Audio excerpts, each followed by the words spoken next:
Breaking news મળી રહ્યા છે। સ્વામિનારાયણ સંતોના બફાટને લઈને મોટા સમાચાર સામે આવી રહ્યા છે।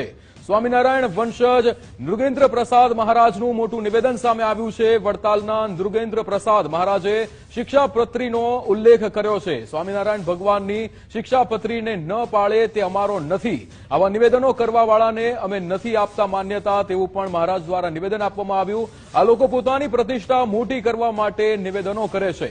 શિક્ષાપત્રીમાં પણ 5 દેવોને માનવા માટે સ્વામિનારાયણ ભગવાને કહ્યું છે।